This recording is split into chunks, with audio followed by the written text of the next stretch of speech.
On today's episode of State of the Rockets, we're going to be talking about broad takeaways from the first 5 games of the season, including hot button topics like what is Stephen Silas doing with the offense and how is Kevin Porter Jr. running the offense. Stay tuned. We got a lot more coming.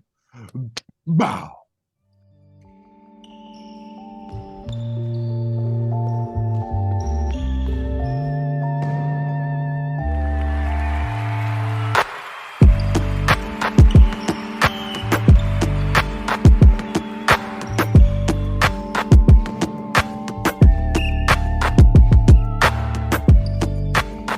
Welcome to another episode of State of the Rockets, the premier Houston Rockets podcast. As always, I'm your host, Roosh Williams, the Master Don. You can also catch me hosting the Noble and Roosh Show by Ball is Life, the #1 podcast on the Ball is Life network, for whatever that matters. And obviously, I host State of the Rockets and I host Rockets Watch, which we've told you about. If you have any questions about it, ask us in the comments. There will be a link to it in the comments. Definitely check it out. We host live watch parties for Rockets fans. It's the most fun way to consume Rockets games. And as always, I'm here with my amazing co-host, Jackson Gatlin. Jackson, how you doing today, man? I would be doing better if I wasn't going through this extended flu game, my guy. I've been sick for like 3 to 4 days. And based on how poorly the Rockets played against the Utah Jazz in their most recent game, I was made even sicker by that. Like their performance actually, I was on the upswing, and now I'm feeling even worse after that game. But yes, I am your other host, Jackson Gatlin. You can also find me over hosting Locked On Rockets, the only 5-day-a-week podcast covering your Houston Rockets. I do Locked On NBA Mondays, and I am also a host of Rockets Watch, the best way to consume Houston Rockets online watch parties, interact with other Rockets fans. It's a ton of fun. The platform is super exciting. You can follow me on Twitter at JT Gatlin. You can follow the Mastodon at Roosh Williams. And we have a ton of stuff to get into on today's show because we haven't recorded since the end of preseason. So no, we're covering the early stretch of this Rockets season now, Roosh. As the children say, facts. So, sorry.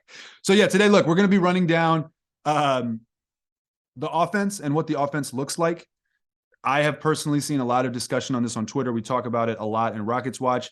The Rockets are having some issues with their offense. And then we're also going to talk about Kevin Porter Jr. as the point guard. You know, anytime you are a major, anytime you play a major position for any team, right? Pitcher on a baseball team, quarterback on a football team, point guard of a basketball team, there is just certain responsibility that comes with that territory. So we're going to dive into Kevin Porter Jr. and how he's been handling that. And then we'll also touch on other stuff, man. Jalen Green's had a pretty good start to the season, and Jabari Smith has been up and down. So we'll talk about that as well. So with that being said, let's talk about the offense. Do you want me to kick it off? Do you want to kick it off?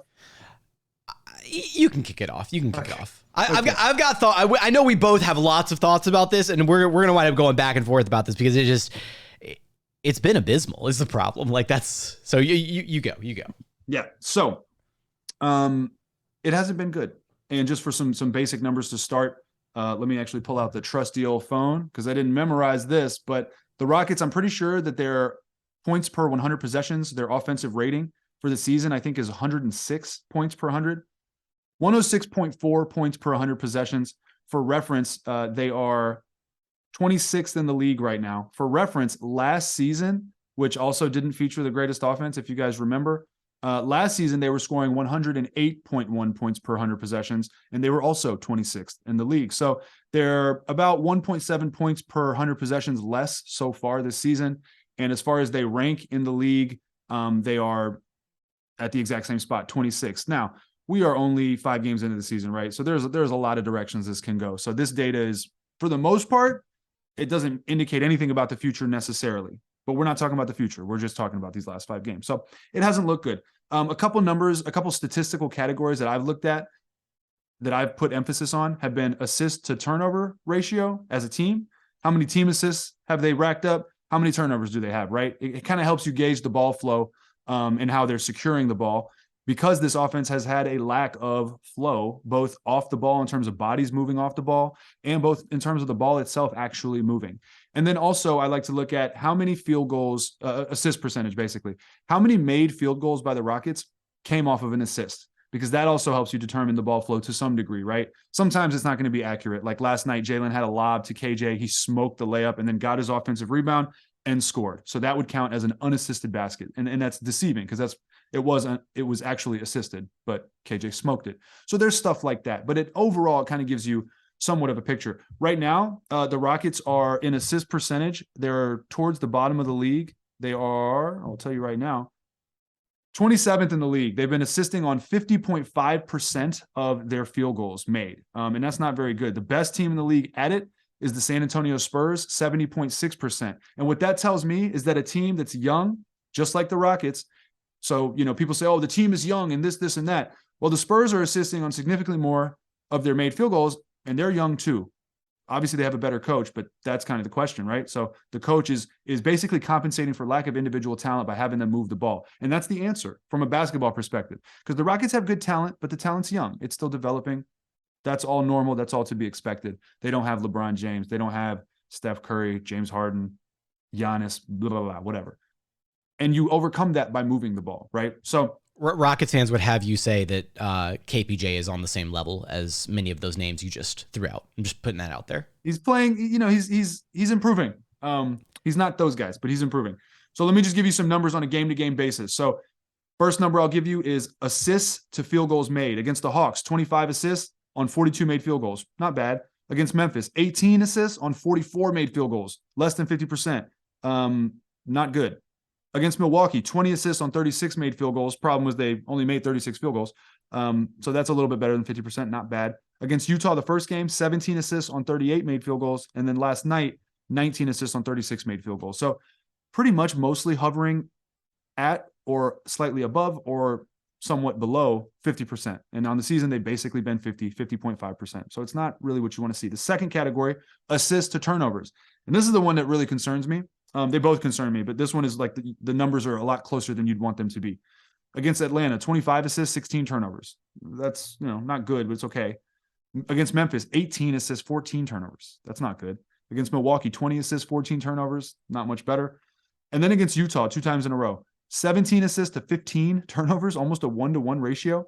And then against Utah the second time, 19 assists to 19 turnovers. So an even 1-to-1 ratio. And that just tells you that that just tells you the ball's not moving. And so what Silas seems to like to run has been very ISO heavy and also perimeter heavy.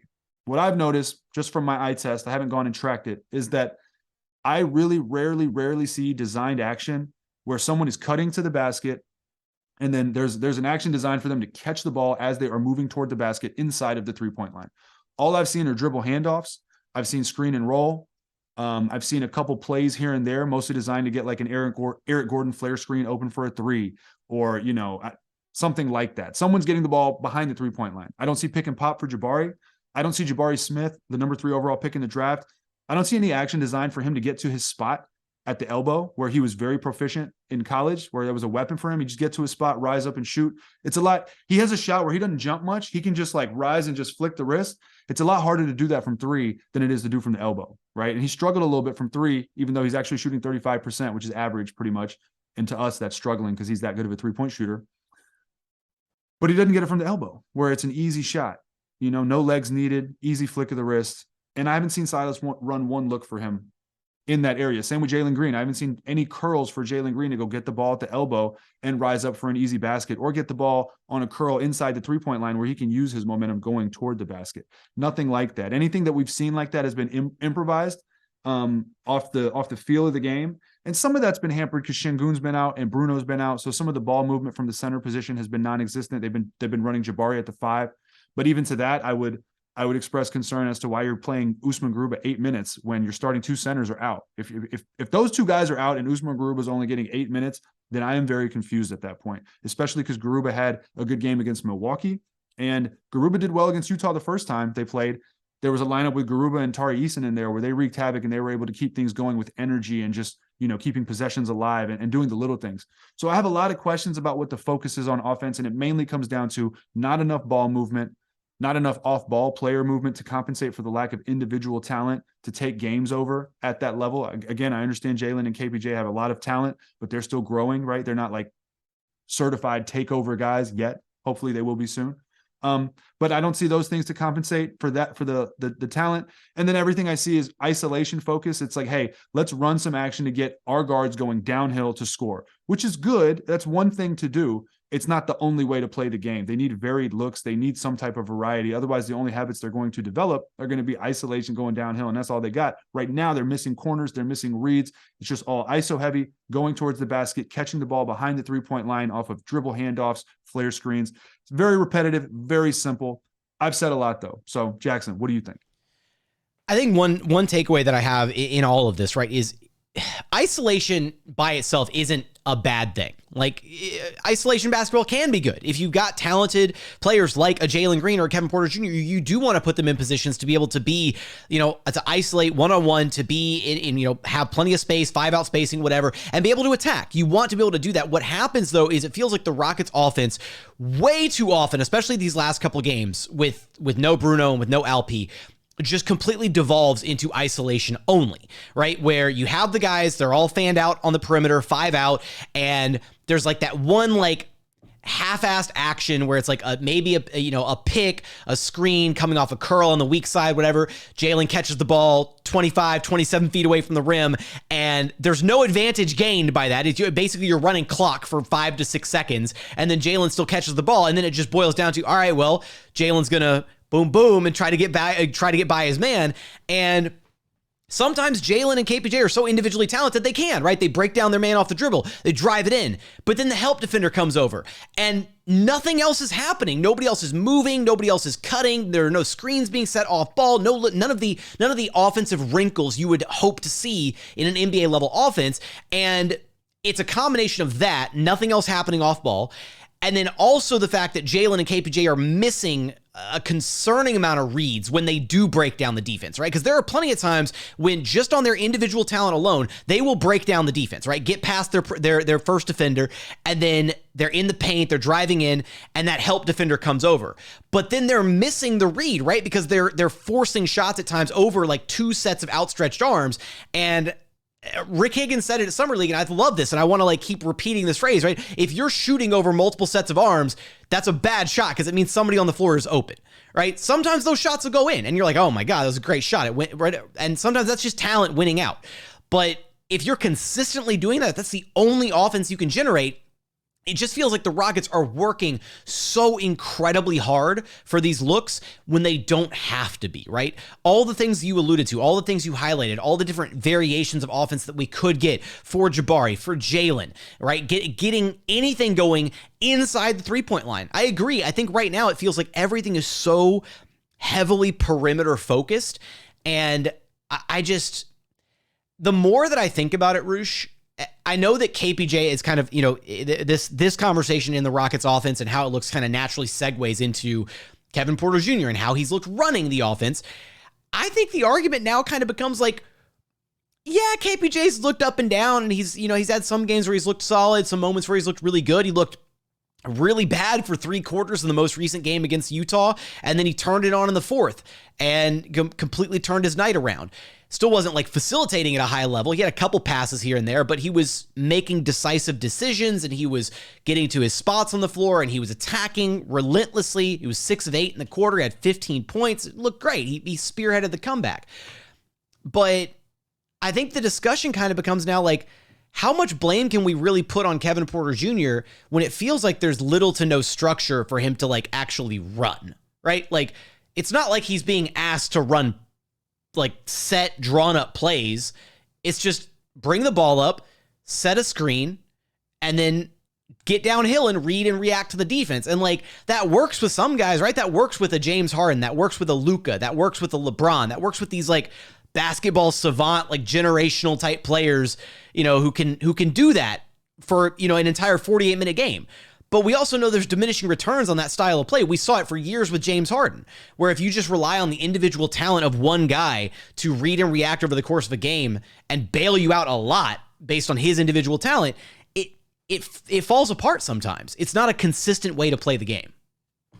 So let me touch on what you were talking about first. I completely agree that they make it hard on themselves. Everything is perimeter oriented, focused. It all starts from the perimeter, right? Basketball is a game of easy buckets, man. Good teams get easy buckets.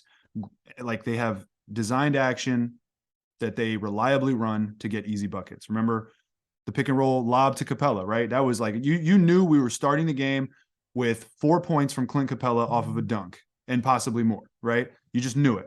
And then that set everything else up. Now the corner man has to help over on the lob. Now the corner's open to kick to PJ. And it's really, it was a read and react that was that simple. ISO Harden, either Harden takes it, run the screen and roll, Harden flips it up, lock up the lob over the top, Harden kicks it out. Like boom, boom, boom, boom. Those are your three options. Dare you to stop it, right? And then the Rockets were good at it. Good teams get easy buckets reliably.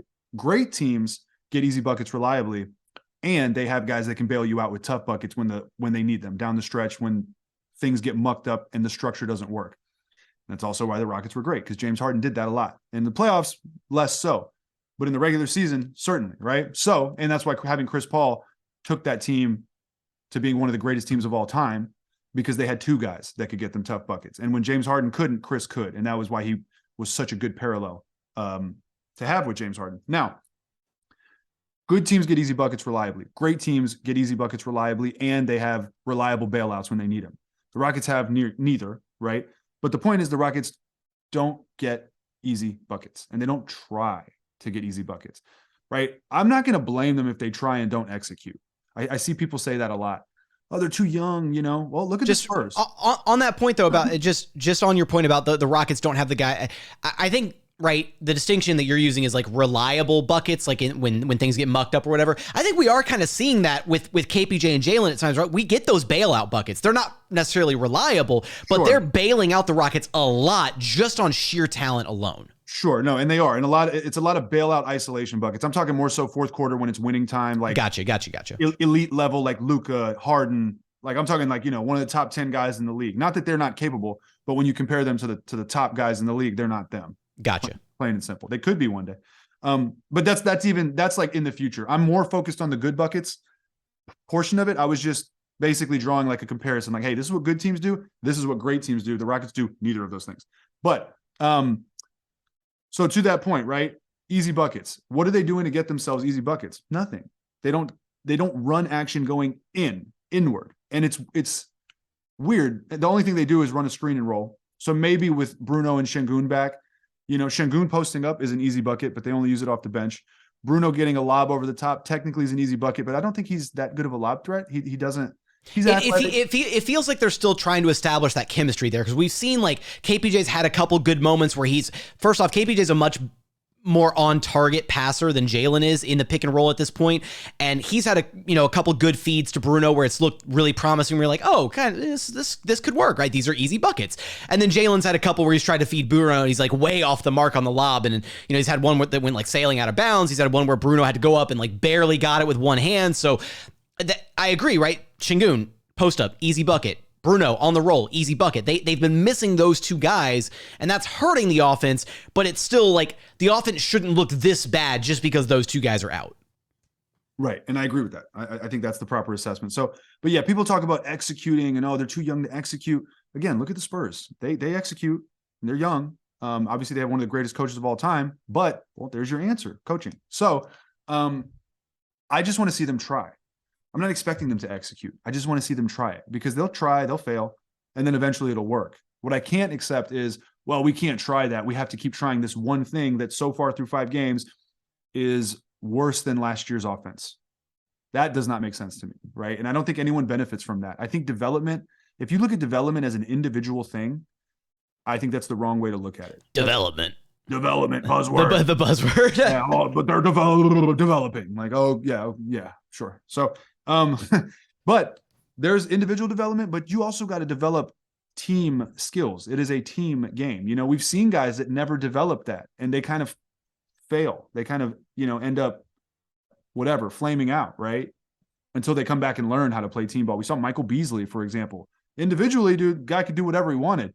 It just never worked into team basketball. And so he bounced around and eventually didn't really, wherever he ended up, China, I'm not sure. So not that that's everyone, but there's two sides to the development coin. There's, this guy's individually getting better. Look at his numbers. Look at him down the stretch. Yes. And then there's, but is the coach really making this thing come together as a team? Or is it just like, last year was the Christian Wood point forward experiment, and then this year is experiment B or XYZ. It's like, Where's the cohesion? So that's that. Now, they need easy buckets. They don't run anything to get easy buckets. I don't know why they don't do that, especially with a 6'11" guy who can catch and just catch the ball. Like if you see me, he's like right here. He can catch the ball up here, not down here. He can come off a curl, catch, and without even bringing the ball down, just shoot, right? So if you're 6'7" and you're chasing Jabari on a screen, that's a wide ass open shot because he's going to catch from here. You are lower than him, and he's just going to shoot. It's like he's done it his whole career, his whole short basketball career. But we don't even give him the option. That's what confuses me. Now, on to KPJ. I think he's played well for what he is. I think there's two sides to this coin as well. Side one is, has he played well as a point guard? Not really. Baked into that is, has Silas set him up to be a good point guard? Is the team set up to be for good point guard play? Not really. The other side of that is, well, doesn't that kind of assume that if he's not able to play point guard well without a system designed for him, doesn't that kind of question why he's playing point guard? Not on this team. He's the best option to play point guard on this team. Sorry, let me rephrase that. Doesn't that kind of make you question heavily whether he's the point guard of the future? Right? Does that make sense? Do you get what I'm saying? Like, if his ability to play point guard and to run an actual offense, because people are saying, man, he's a 2 guard and he's forced into isolation because there's nothing else. And I think that's true. I think that's kind of what we've been seeing, right? He's just scoring. Sometimes he's passing. Late in the game against Utah, he started cooking and he was getting downhill, and it was just a simple, give me a fake screen from Eric Gordon and I'll just go. Part of that is having Jayshawn Tate on the wing. Teams are going to double because they'll give Jayshawn Tate a 3. Tate made one down the stretch. So there's that aspect of it. But if he's that reliant on coach to set up a system, doesn't it kind of indicate that maybe he's not a natural point guard and that getting there will be longer of a steeper hill to climb than maybe initially expected? I can see that argument. I think the issue with KPJ is he was never going to be a natural point guard, right? He was right. Never a point guard to begin with. Let me be clear. It's not a bad thing to not be a point guard. Everyone always takes it as like, why are you saying that? Michael Jordan was not a point guard. I saw James Piercy say this on Twitter. Michael Jordan wasn't a point guard. That's not a bad thing. He's the greatest player of all time, in my opinion, right? So it's like, it's okay to not be a point guard, but at some point we got to identify who the point guard is, because that's a huge building block for a team and how you build around the team. But continue. It's like trying to fit, a square peg in a round hole right now, right? KPJ is the best option right now on this Rockets team to have the little P and the G next to his name on the box score sheet. That doesn't make him a point guard, right? He's the best option, though, to handle the rock for the majority of the game because he does have court vision. He's got the ability to create. But we've also seen maybe a level of I don't want to say a level of regression, but it's just this offense in and of itself is not allowing him the opportunities, I feel like, to have some of those simpler, easy reads to make. Because we see him make some really impressive reads at times, right? Sometimes a guy will make a cut and he sees it out of the corner of his eye, boom, pass. And you're like, wow, that was fantastic, Kevin. Why can't you do that all the game, the entire game? And it's like, well, nobody else is moving the rest of the game, right? Those opportunities aren't even there to begin with. And then he does have moments where he does miss easy reads or easy opportunities for, an open bucket for somebody. Maybe it's in transition. Maybe he's tunnel visioning on the drive. Maybe he drives in and he doesn't recognize where the help defense is coming from. It's just there, and he doesn't recognize where the kick out pass is. So there are those things, but it's kind of like they feed into each other, right? KPJ is not really a point guard. And maybe if there was a real established point guard presence on this team, the offense would look better. But I still don't think the offense would look fantastic because it's basically just pick and roll and ISO. That's what the base level of the offense is. And there's still very little off-ball movement. And unless you had another talented player similar to KPJ who can kind of just get theirs whenever they want, the offense is still going to look bad even with, even if you airdrop Chris Paul into this offense, if nobody's moving off the ball, if nobody's setting screens, if you don't have any other actions being run, there's only so much you can do with that. So, and that's, you're right. You're right. Now but a big part of playing point guard as well is directing traffic, That's true. So that's what I'm saying is if he's that reliant on coach and that it's the system's not letting him, can you put Chris Paul in this offense? you're going to see him pointing and yelling and doing this and like saying, hey, go do this, go do that. He's going to direct traffic, you know, go look at, I like to use Dennis Schroeder because A, we saw him with our guys. B, he's not like a great point guard. You know, he's not like a traditional, you know, perfect point guard or a New York point guard or anything. But he's an NBA veteran point guard. Exactly. Yeah. But so he's like not that good, but you can take some things from it. And the fact that he's not that good kind of lends credence to the idea of what even not that good of a point guard can do. He would get in there, go watch the old clips, man. I watched a lot of those old games. Go watch them from last season. Immediately initiate offense. First of all, quickly, right? Most of the time, not always, but most of the time. So you're getting into sets. People are moving quickly instead of just dribbling and like surveying and looking. Second, he'd run a simple screen and roll. Sometimes he'd take the elbow shot and brick it. Sometimes he'd do the wrong thing with it. Sometimes he'd run a nice pick and roll to LP. Sometimes he'd give the ball up and go curl around and make people move and come back and get it. Like he's just a pest. He just like directs traffic. He makes people move on his own. He's like calling you, hey, give me the screen. Boom, here's the action. Gives the ball up, curls around and makes you chase him, makes other people move. That is part of being a point guard. I'm not saying point guards run around like chickens with their heads cut off or anything like that, but they direct traffic in one way or another, whether they're vocally calling for you to do things or whether they're giving the ball up and then themselves moving to cause shift and motion within the defense. That's part of playing point guard. The James Harden style of point guard, which is a different style of point guard, is what KPJ is doing. But KPJ is not James Harden, and the teammates that he has are not those Rockets. And quite frankly, Steven Silas is not Mike D'Antoni. So, you know, I don't know. I think he's playing pretty well. I think he's, you know, numbers look good. 21, 6 and 5, something like that. Within the limitations of this Rocket system, I think he is playing well is the thing. Like, you know, there are still moments that I think he does. He's not right. He's not flawless. There are mistakes being made pretty consistently, but he's not being afforded those easy opportunities, right? And so I do think it is kind of a you know, two-sided coin with the expression you used earlier. But I struggle to pin the majority of the blame on KPJ at this point because I think KPJ has shown a lot of talent. I'm very clearly, I don't think Kevin Porter is to blame. Yeah, I think he's playing well individually. I don't think he's playing that well as a point guard per se. Like, if you're asking me, hey, when this team is starting to get ready to contend, do you want this guy to play point guard? Right now, I'd say no. I would like a different point guard. Would I like him to be an off-ball guy that can create secondarily? Sure, you know, that's great. But if he's your guy, number one creating, not right now. Maybe he could become that, and I'm sympathetic to that. But I think we've seen enough to know that, like, will he be a point guard? I think the only way he gets there is if he becomes as good of an individual player as a guy like James Harden was, or as these heliocentric guys are. Luka, LeBron, like that's the thing that people don't get. If you're going to play heliocentric point guard, you got to be that fucking good. You know what I mean? That is why the discussion gets so skewed and people get so hurt. They're like, "Oh, what? You don't think he can play point guard?" No, I do. I think he can. I just think that it's your team's not going to be very good if he does, unless he individually is like that good. 27, 9, and 8 KPJ. You know, if he's 21, 6, and 5 KPJ, like a DeJounte Murray, you're going to see a team like last year's Spurs. You know, the team won't be that good. He will individually be pretty good.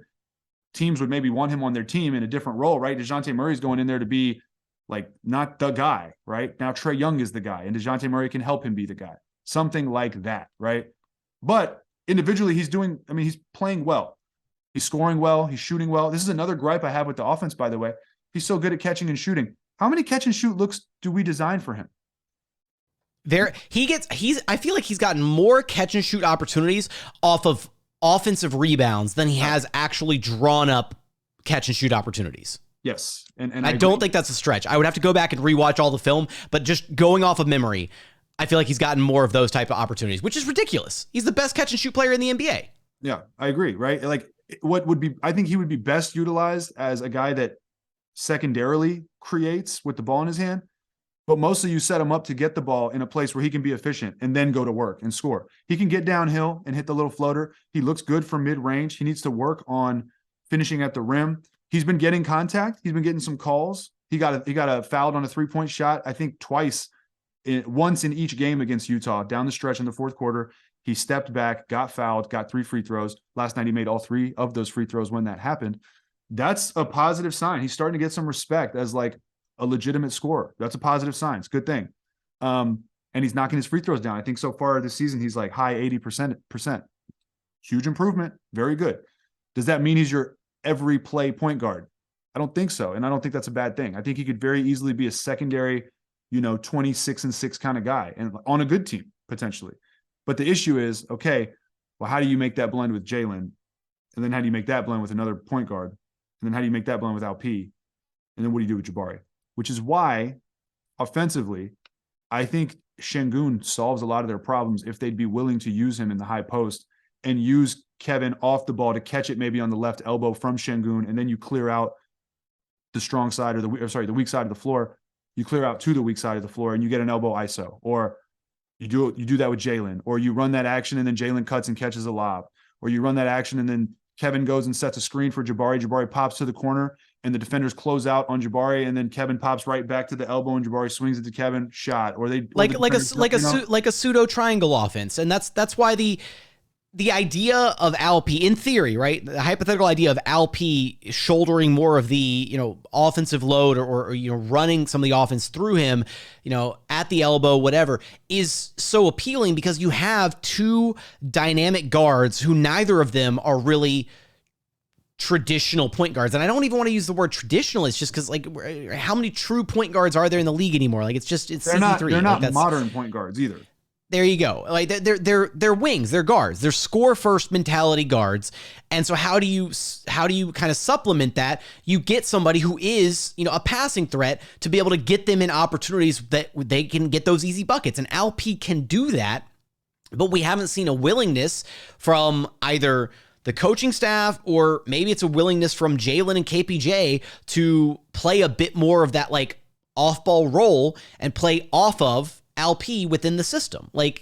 Again, on paper, it sounds like it should work out fantastic, right? You've got a baby Jokic in LP, run stuff through him and see what it looks like. Even if he's half of Jokic, which I think Jokic is much better than LP. No disrespect to LP. I just think Jokic is that good. Yeah, he's a 2-time MVP. Right, yeah. People will probably get upset in the comments, but he's a little back-to-back MVP. There's no disrespect there.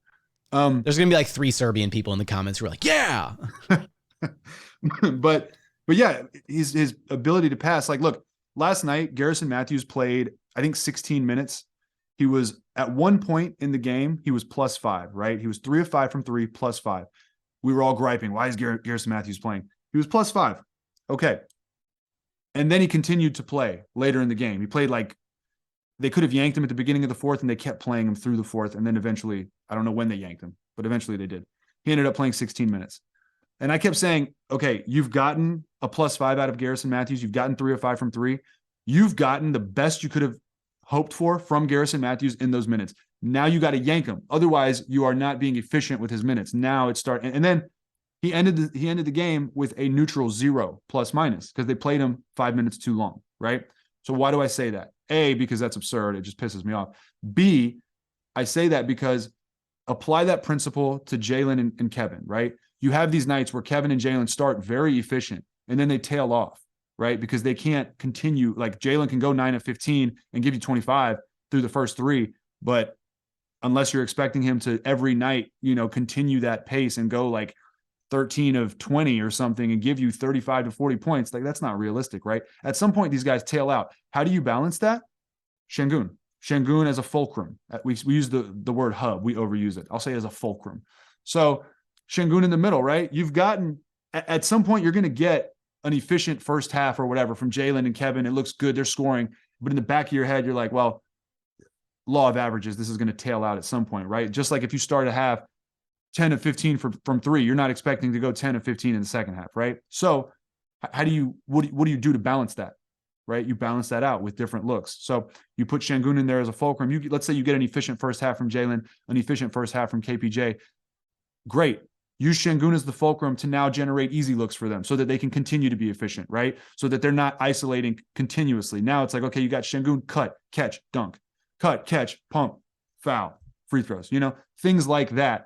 And what does that require? Getting guys catching the ball, moving towards the basket or closer to the basket. And you mix it up, right? So one possession through Şengün, cool, action, off ball, cut, dunk, lob, whatever, great. Next possession, KPJ, pick and roll. All right, lob up over the top to, bounce pass, LP, cool, he gets a bucket at the rim. Next possession, all right, Jalen has a mismatch, boom, isolation, cool. You mix it up rather than It's just it's the fact that there's no variation in the offense. It feels like it becomes predictable. It becomes the same repetitive stuff over and over, where you've got the 2 to 3 primary ball handlers in Jalen, KPJ, and then EG. Ugh. Just just resorting to isolation play because there's nothing else going on the floor, because there's no other actions happening.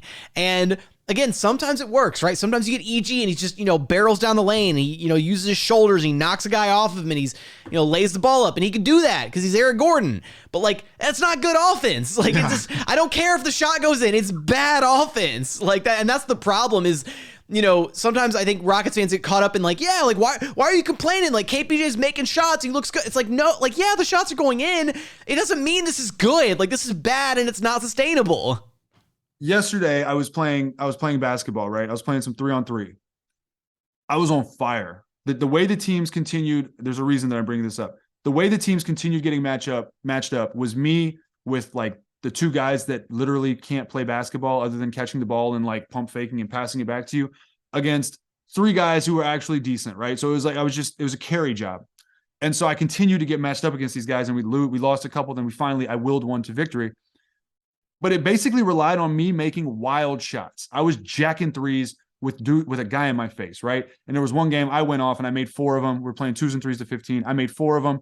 It's 12 points. And I'm just sitting there man, I don't know if I can make another one. I'm exhausted. It's a close game. It's 12-13 or whatever. If they score again, we're going to lose. But the only way we can possibly win is if I make another one of these shots. Same idea. It's yeah, they're going to make some, I'm going to make some wild fadeaway threes with a guy in my face. Does that mean I should shoot that on every possession?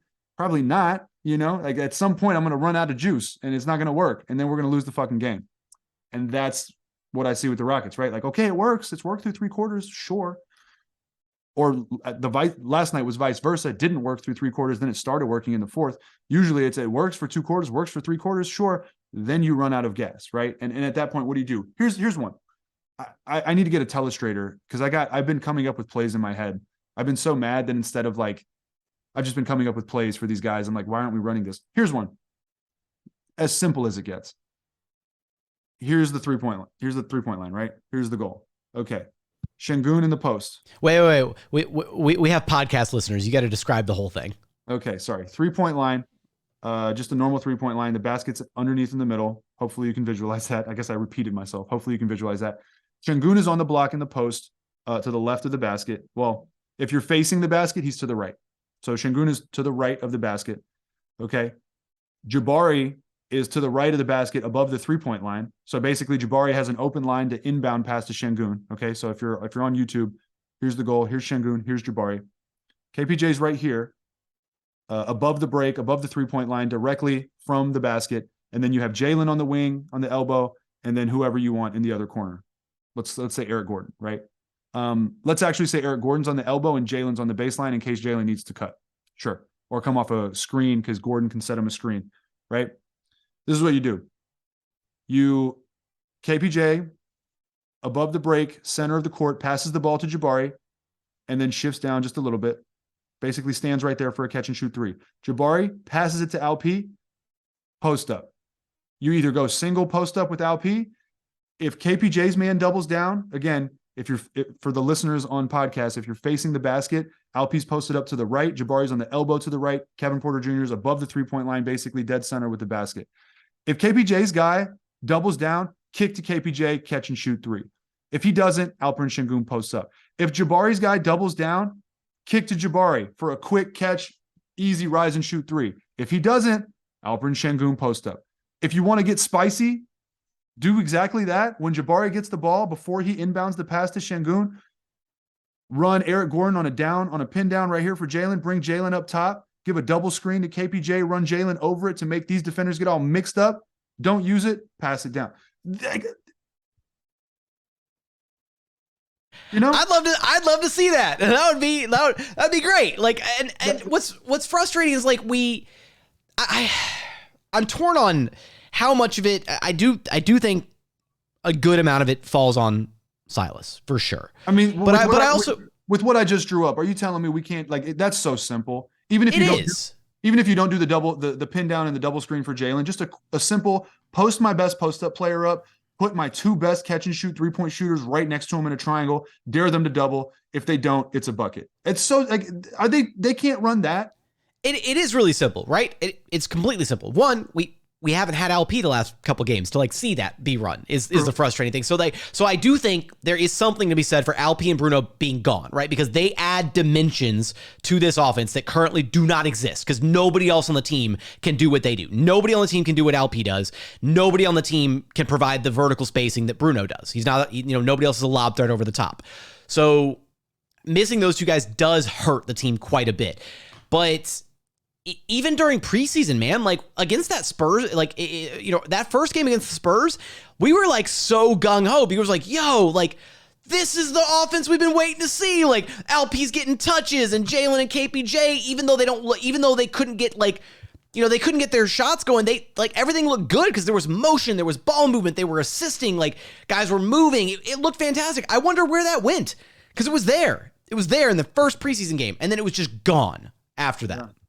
Well, it looks like, I mean, first of all, preseason, so everyone's like, oh, well, it's the preseason, so, you don't know. But, I mean, the first quarter or two of preseason's for real, So take that for what it's worth. But, it reeks of a coach that just falls back on things that he's comfortable with that are reliable to him because it's like not trying the trick play or not even a trick play. It's like not opening up the offense for your quarterback because you're scared he's going to throw an interception. So instead, you just run the ball 3 times and then punt it, It's like, okay, he's not throwing a pick 6. I guess that's good, but you're also running the ball 3 times and punting it. So everyone's pissed off. So it's like at some point, and it's one thing to not have the talent to try. We have the talent to try. They're young. They're not going to execute all the time. They're not going to execute most of the time, but they'll figure it out. And you put those principles in them. You get their brains to open up to moving, to the ball moving, to identifying mismatches in a way it's more than, yo, give me the switch, let me cook. Like, I'm sorry, guys, basketball has been a sport for a long time, and isolate and let me cook is a very new part of basketball, right? At least on the perimeter. If you look at the timeline of basketball, it's really not the way it goes. It's really not the way champions are built. It's not how championships are won. And if it is, the person that is isolating and cooking is LeBron James or Giannis or someone like that, That's how it works. So if you don't have that, you got to compensate for that, which is why the Spurs have a 71% assist ratio. They know they don't have the talent, so Pop's like, cool, move the ball. How did the Spurs beat the Heat in 2014? They moved the hell out of the basketball. How was Boris Diaw driving and finishing? Because the ball was moving. I say this all the time. I used to have a coach that said the ball moves faster than your feet. I'll never forget that because I remember being like, oh, shit, he is right. If you chase the ball, right, eventually it's zip, zip, zip, bucket. And if you got guys that are NBA players, not kids or teenagers or rec league players or whatever, man, you move that ball, it's easy bucket. First preseason game, and it's the only time we've seen Şengün start with Jabari. By the way, I think that's a big detriment to Jabari. I think Şengün is big for Jabari, at least at this stage right now, because Jabari does like to move off the ball, and Şengün likes people that move off the ball, and they have that kind of immediate chemistry. First game against the Spurs, the first basket that the Rockets scored officially in the 2022 to 2023 season, including postseason, was Jabari Smith cutting to the rim and Şengün diming him up. That was the first. It was even better than that because it was two actions happening simultaneously. You had Şengün at the elbow, you had EG and you had Şengün at the left elbow, you had EG and Jabari on the left corner wing area. And they both kind of like set little screens for each other. And the defenders got confused as to who they were switching to, who they were checking. And so Jabari dove in towards the rim. And on the opposite side, you had Kevin Porter Jr. and Jalen Green doing the exact same thing on the opposite wing. They were setting screens for one another. And there wasn't, an advantage on that end, but Jabari dove towards the rim. Defenders got confused. Alpi hits him with the pass. Easy dunk for 2. Like, that kind of action was beautiful. Like, how can we not roll that out more consistently is the thing. And to me, it makes me wonder, well, are they running that action because Şengün had the ball and they trust him with that? And if not, then why don't they do it more? Or is it just by coincidence? I don't know. So that was the first basket of the Rockets' entire season. And then at some point later in that game... Wait. Are you telling me that the only reason that play happened is because Jabari and EG both went to the same corner by accident, and then Kevin and Jalen both went to the same corner by accident, and then it sort of looked like a... No, I'm kidding. But But later in that game, maybe even later in that half, I can't remember, Jabari missed a corner three. Şengün got the rebound, and Jabari knew he missed it and immediately cut to the basket, and Şengün just dropped it off to him, and it was a bucket. So it's like we have guys that are willing to move. We don't have an offense that is conducive to movement. And then when you have the ball in the hands of a guy like Kevin Porter Jr., whose primary skill and strength is scoring the basketball, this is kind of what you get. And I mean, I don't really blame KPJ, but at the same time, I don't think it helps his argument as a long-term answer to point guard. I think it kind of lends to the idea of like, well, he doesn't have the natural feel. He's not, and okay, it's game 5. Sure. Maybe we'll see something different, but it seems like he has to make the decision to flip that switch. Like we saw in the fourth quarter, he just turned it on, right? But we don't see that for 4 quarters. Now, maybe he develops that over the season, and I will wait and see. And I think we will all wait and see. But I think what we're seeing right now is that the Rockets don't have that natural guy that's directing traffic, that's, orchestrating an offense. And he's trying his best and doing what he thinks is offense. And it's working to some degree. And like you said, he brought us back in that game. So credit to him. Without KPJ, the Rockets probably lose by 15. But is it the long-term answer? I don't know. So, yeah. So, I mean, I think that kind of sums up, unless you have other thoughts, I think that sums up like the offense, KPJ's role in it. And I think we're both in agreement that, Silas should at the very least try some new looks, try some different things, and just find different ways to utilize the talent that he has. Yeah, I'm right there with you. That was, of the 5 games so far, that was easily the most up until the fourth quarter, and even including like the fourth quarter, like surge, comeback, whatever. It was like, that was the most disappointing game this season, because it was like, all right, you looked good against the Jazz the first time you played them. Like you're about to go up against them again. And it was an ugly game for 3.5 quarters, basically. Yeah. And then, you saw Silas's comments after the game, I think, saying like, well, we told him before the game that we weren't going to be able to play the same way. And I saw a lot of people saying, well, then why didn't you bench him? I guess that's a tough needle to thread. I don't really know. I just do imagine, though, at some point, you got to be like, hey, man, like, move the ball. When you get across, move the ball, and then you move too. But it's weird to complain, to say you told them before the game that they had to play differently, and then you never were able to kind of direct that differently as the game progressed, and you realized that they were not doing what you asked them to do. That's, one of my criticisms of Silas so far, based on what we've seen so far from him, is that he doesn't seem to push the right buttons in the middle of the game. Game management, yeah. Yeah, the game management just seems to be a step behind, or at the very least, it seems like maybe he tries some galaxy brain stuff that like just doesn't work. I don't know. But yeah, so those are my thoughts, and I'm assuming your thoughts on that.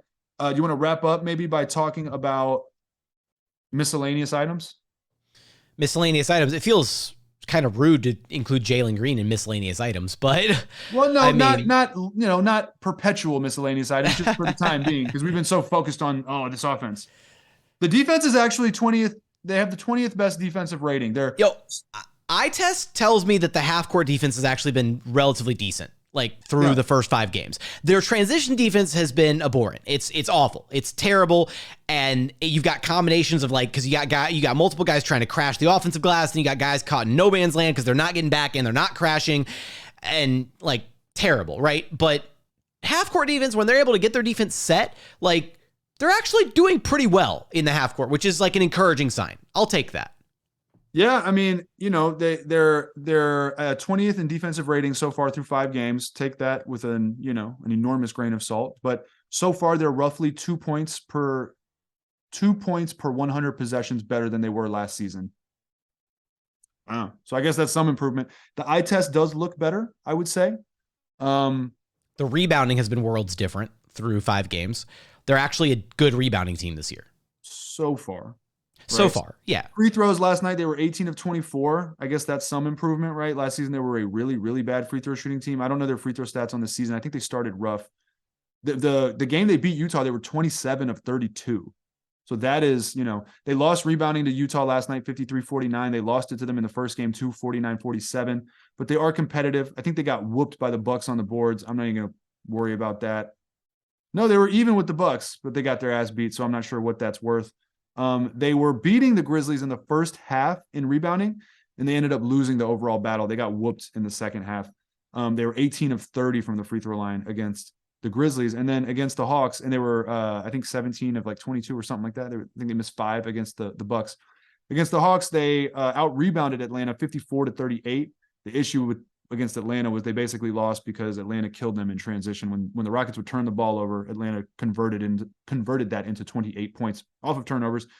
And Houston had 16 turnovers. Atlanta only had 9, but they beat them 54-38 on the boards. And they were 14 of 15 from the free throw line. So a couple slight positives. We're seeing an improvement eye test in defense, numbers wise in defense so far through 5 games. They look better on the glass. They are starting maybe to shoot the ball better from the free throw line. So that's encouraging. I would attribute some of that to Lionel Hollins defensively, maybe just competitively, toughness wise, maybe some to Lionel Hollins as well. Also just to Jabari. I think Jabari's presence kind of provides a shift towards that direction. It's like the individuals, right? It's the Jabaris, it's the Garubas, it's the Tari Easons, like all those guys who have that mentality of wanting to make their presence felt on the defensive end, right? The hustle, the grit, all of that, all those buzzwords you want to throw out about those glue guys, right? The no stats all-stars, if you will. I mean, like having those types of mentalities. Nobody wants to be the one guy on the court that's dragging ass, right? Like you don't like if you see your teammates out there and they're busting their ass defensively and they're rotating, they're fighting through screens, they're doing this, that, and the other thing, and you're the one guy who's like not, then like people are going to call you out for it, right? And so you don't want to be that guy. And so I think having all those types of guys together on one roster kind of helps elevate the collective defense better overall. Yeah, and just some interesting numbers. They're tied for 7th in pace so far. Their turnover percentage, they are 21st in the league. I don't know how much stock I'm putting in these numbers. I'm just presenting the numbers. You do with it what you want.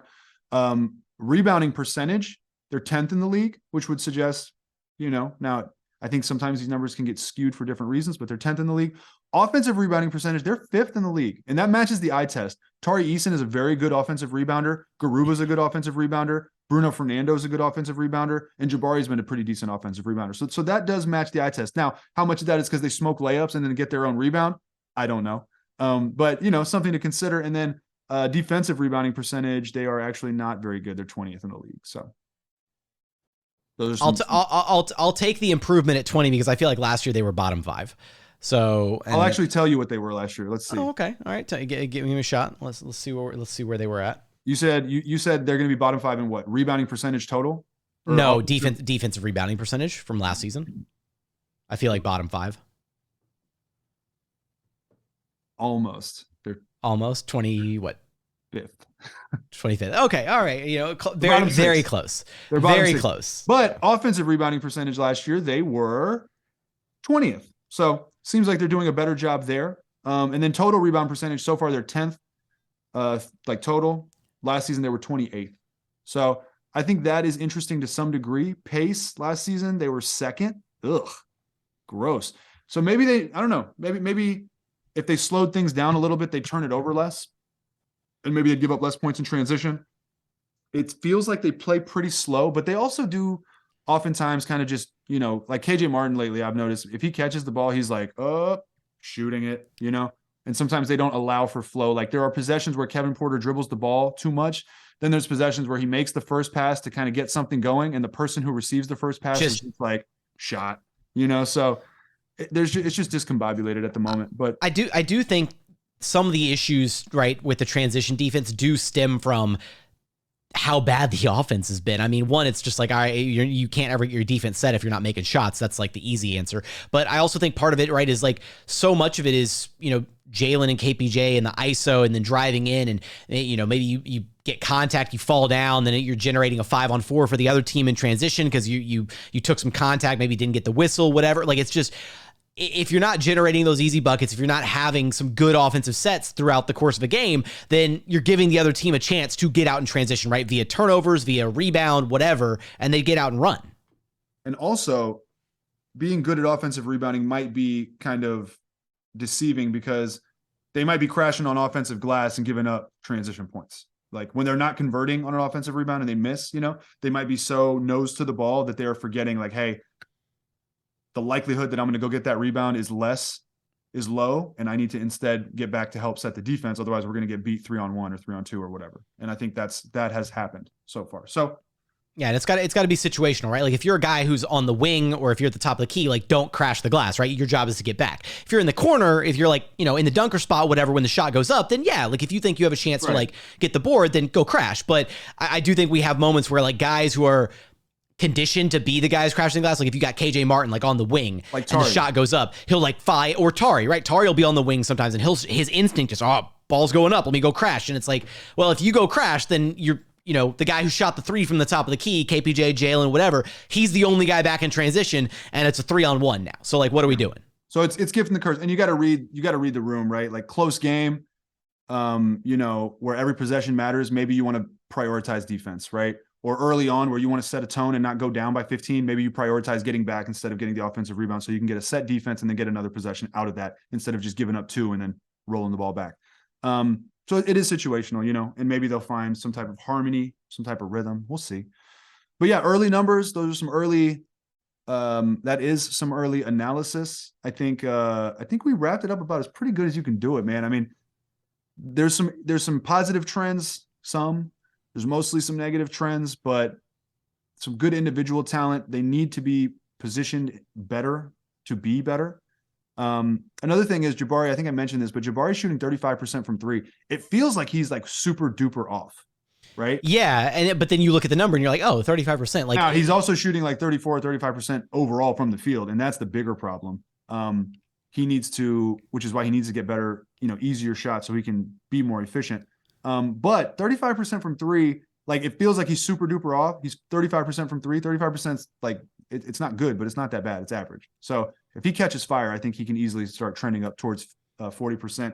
And in his last, I think it's the last 3 games, if I'm not mistaken, he's 8 of 18, which is like 44%, so maybe it's the last 2 or 3 games. I think 3. So trending up. So do you have any other thoughts, anything that we didn't touch on that you want to get to? I don't think so. I think we did a good job just kind of, trying to take a, 10,000 foot look at the beginning of this Rockets season. Sweet. Well, we will be back, I'm sure, next week with more. Hopefully we see more from the Rockets. You're gonna see the Rockets play the Blazers on Friday. I don't know who else they play for the rest of the week. We'll be streaming them live in Rockets Watch, so definitely come through, hang with us and do that. And we'll see what happens, man. So thanks for tuning in. Rate, subscribe, all that. Leave comments, man. Let us know what you think. Chime into the discussion, and we'll do our best to get back to you. And until the next time, are there any questions from that tweet that we didn't get to? Do you want to quickly get to some of those questions that you sent from the tweet you sent out? You know what? Let's pocket those. We'll carry those into the next time. Our double. All right. Well, until then, it is the premier Houston Rockets podcast, baby. We'll see you. Go Astros. With Roosh doing his arm flaps, whatever that is at the end of the episode. But yeah, we'll see you next time. Wow.